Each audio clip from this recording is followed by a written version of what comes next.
for me, my reality is a little different, and I'll be very upfront and honest about this. So I started working in politics, or I guess interning, becoming involved when I was in high school. So it was like back in 2008. And I interned on Barack Obama's campaign. But before that, I was actually an alternate delegate for Hillary Clinton. I was very young, and I wanted to see a woman be president. And she also spoke about universal health care and, stuff that like now I realize never would have, she would have never championed that issue had she been elected.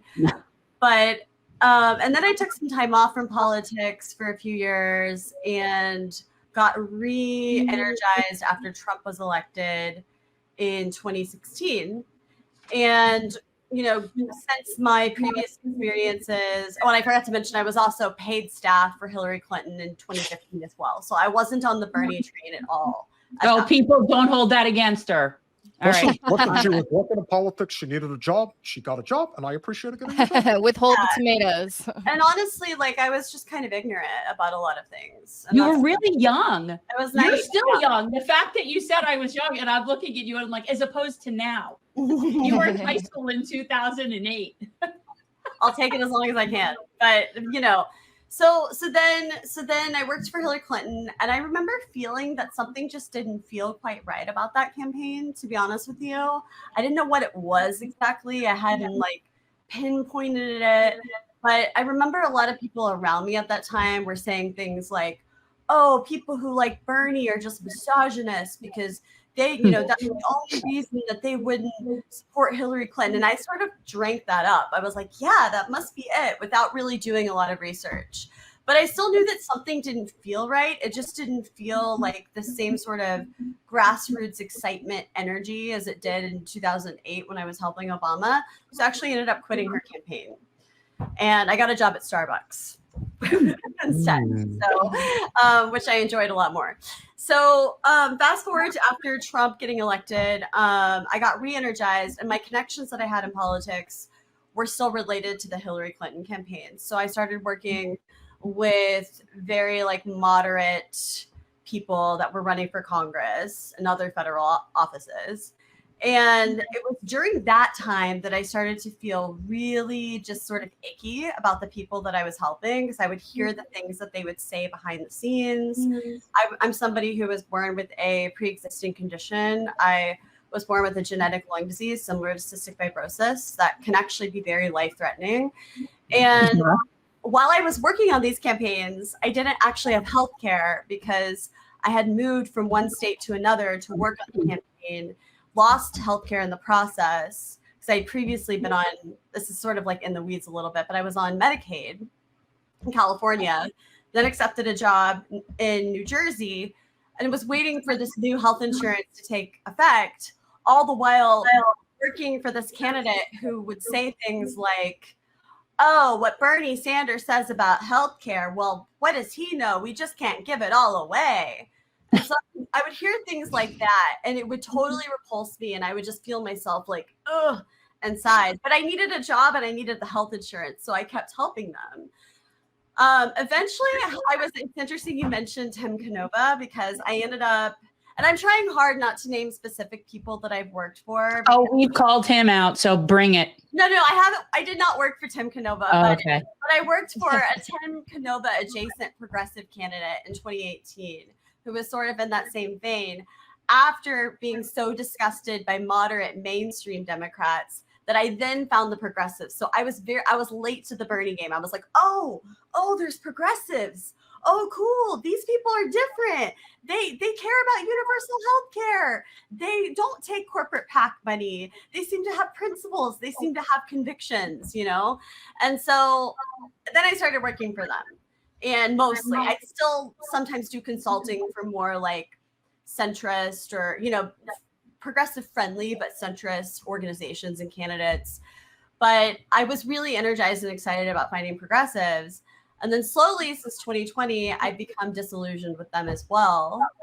And now I'm at the point where after going to the DNC and just experiencing what I saw there, which was just a real lack of discussion of policy. It was basically, like, as I stated in my op-ed, I felt like I was at I was inside of like a corporate infomercial with extremely elite and out of touch people who were just chanting things like joy and brat and, things that didn't really connect to the struggle that actual like real Americans, like my family back in Missouri, struggling with right now. Like my grandmother who lives on her Social Security check and has to go to 3 different grocery stores in a single day to be able to find the deals that she needs to be able to afford to have groceries. And even then it's still enough. Sometimes she tells me that she's only able to eat like 1 meal a day because she's trying to save money until her next check comes in. Obviously, I do everything I can to help her, but it shouldn't be that way, right? And so this was sort of the feelings that came to me when I was at the DNC, and I just felt disgusted. I came home, I posted the TikTok video, was not expecting anyone to care or anyone to see it.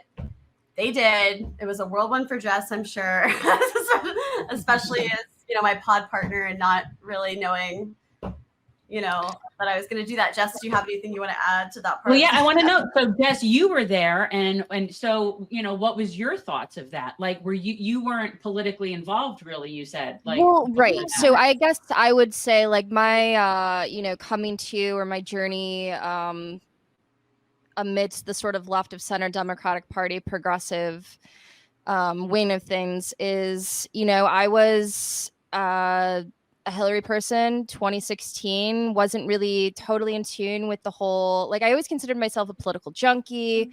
I have a journalism background, but I was never particularly partisan in my involvement. And yeah, after 2016, I did notice just the glaze in people's eyes and refusal to sort of, pay attention to these sort of class issues that were not really being talked about, that Bernie did emphasize. And it just seemed to be like an inconvenient truth that people wanted to make Hillary's loss about something identity rather than maybe taking a good hard look at true, political and policy changes that needed to be made. And so between about 2016, 2020, a lot of those layers of that more neolib self kind of were shed. And I just became much more interested in those sort of outlets, that sort of media being released. I'm a huge fan of Breaking Points, which you guys kind of remind me of a little bit. Oh, that's nice. Thank you. But yeah, so I wasn't much of like an insider in any ways of like, I don't know like the line items, like Evan was, she was making it rain, but I don't have that experience. So, but I'm in tune with, not to overuse the overused word vibe, but it is something you can tell, at a convention. Obviously the conventions are made to be a little bit lobotomized feeling. But yeah, there's definitely like just some very obvious things that kind of get glazed over and not talked about. And we're all supposed to sort of ride this wave, but not really know what are the specifics here? What is actually going to happen? Who's going to be helped? What do we stand for? So yeah. Yeah, they stand for nothing. Right. Just to vacuum. What did you say, Evan? Oh, I just said it. I would have loved to have been lobotomized or sedated after that convention. Yeah, it was uncanny in many ways, for sure.